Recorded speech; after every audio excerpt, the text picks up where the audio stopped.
America में पढ़ाई करने का सपना बहुत से इंडियन इमिग्रेंट्स बच्चों और उनके परिवारों का होता है। लेकिन हाल ही में आए एक नए यूएस रूल ने इस सपने को और मुश्किल बना दिया है। ये रूल उन बच्चों को अफेक्ट करता है जिनके माता पिता H1 वीजा या ग्रीन कार्ड प्रोसेस में है। अगर ये बच्चे 21 साल की उम्र पूरी कर लेते हैं और तब तक उनका ग्रीन कार्ड अप्रूव नहीं हुआ है, तो अब वे अपना डिपेंडेंट स्टेटस खो देंगे। इसका मतलब ये है कि उन्हें अब इन state tuition fees, local scholarship और अन्य बेनिफिट्स नहीं मिल पाएंगे। ऐसे में उन्हें अब इंटरनेशनल स्टूडेंट के तौर पर पढ़ाई करनी होगी, जिससे खर्चे कई गुना बढ़ जाएंगे।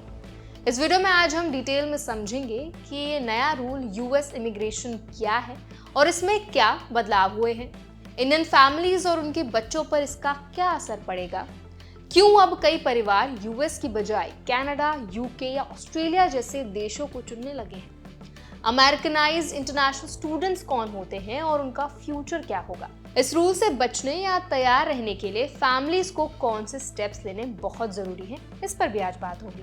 तो चलिए फिर वीडियो को शुरू कर देते हैं। Hi, my name is Varsha Dubey and watching NBT tech ed. सबसे पहले समझते हैं कि नया रूल है क्या। ग्रीन कार्ड प्रोसेस अमेरिका में काफी लंबा और कॉम्प्लेक्स होता है, खासकर इंडियन फैमिलीज के लिए।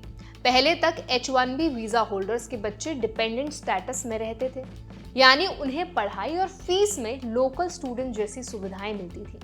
लेकिन अब नया रूल कहता है कि जैसे ही बच्चा 21 साल का होगा, उसका डिपेंडेंट स्टेटस खत्म हो जाएगा।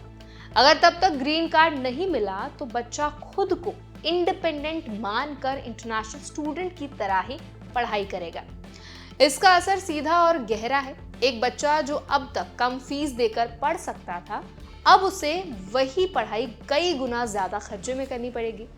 इंटरनेशनल स्टूडेंट के लिए ट्यूशन फी लोकल स्टूडेंट से बहुत ज्यादा होती है, साथ ही स्कॉलरशिप भी कम मिलती है और कई बार एलिजिबिलिटी भी अलग होती है। इसका मतलब ये है कि मिडिल क्लास फैमिलीज के लिए हायर एजुकेशन का खर्च संभालना और मुश्किल हो जाएगा। अब बात करते हैं इंडियन फैमिलीज पर इसके असर की। भारतीय इमिग्रेंट परिवारों की सबसे बड़ी दिक्कत है ग्रीन कार्ड बैकलॉग। भारत से आने वाले लोगों के लिए ग्रीन कार्ड प्रोसेस कई सालों तक अटका रहता है। ऐसे में बच्चे का 21 साल का होना बहुत कॉमन है और ये बच्चे डिपेंडेंट स्टेटस खो देते हैं। अब ऐसे पेरेंट्स सोच रहे हैं कि अगर अमेरिका में पढ़ाई इतनी महंगी हो जाएगी, तो क्यों बच्चों को शुरुआत से ही किसी और देश में भेज दिया जाए। इसीलिए अब कनाडा, यूके और ऑस्ट्रेलिया जैसे देशों की डिमांड बढ़ रही है। इन देशों में स्टूडेंट वीजा प्रोसेस काफी इजी है, स्कॉलरशिप्स ज्यादा मिलती हैं और ट्यूशन फीस भी यूएस से कम होती है। अब इसके अलावा एडमिशन प्रोसेस की बात करें तो वो भी क्लियर और ट्रांसपेरेंट माना जाता है। यही कारण है कि इंडियन फैमिलीज ऑल्टरनेट ऑप्शंस ढूंढने लगी हैं।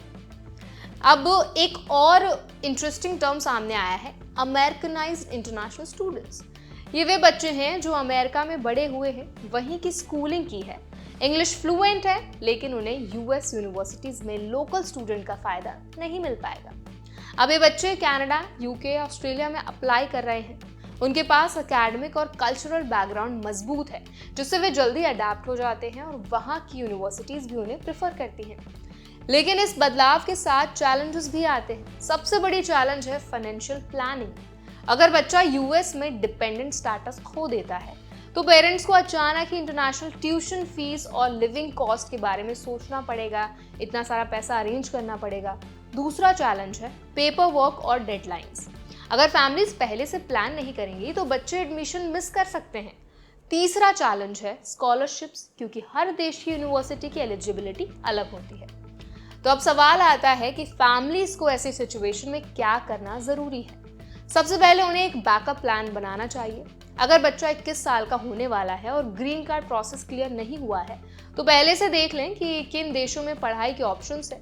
दूसरा, बच्चे को एकेडमिक्स और एक्स्ट्रा करिकुलर एक्टिविटीज स्ट्रॉन्ग रखने चाहिए ताकि वे स्कॉलरशिप के लिए एलिजिबल हो सके। तीसरा, फाइनेंशियल प्लानिंग अभी से करें। कितना खर्च आ सकता है, कौन सी स्कॉलरशिप्स मिल सकती हैं और किन यूनिवर्सिटीज में अप्लाई करना है। चौथा, डेडलाइंस पर ध्यान दें। विदेश में यूनिवर्सिटीज की एप्लीकेशन और स्कॉलरशिप्स की लास्ट डेट्स अलग अलग होती हैं, इसीलिए समय से तैयारी करना बहुत ज़्यादा ज़रूरी है। ये नया रूल केवल पॉलिसी चेंज नहीं है, बल्कि इंडियन इमिग्रेंट फैमिलीज के लिए एक वेकअप कॉल है। अब हायर एजुकेशन प्लानिंग सिर्फ एक चॉइस नहीं रही, बल्कि एक जरूरी स्ट्रैटेजी बन गई है। जो फैमिलीज अभी से तैयारी करेंगी वही अपने बच्चों का फ्यूचर सिक्योर कर पाएंगी। तो इस पूरे मुद्दे पर आपका क्या सोचना है, आपका क्या ओपिनियन है, हमें कमेंट सेक्शन में जरूर बताइए। और ऐसे और भी अपडेट्स के लिए हमारे चैनल NBT Tech Ed को जरूर सब्सक्राइब करें।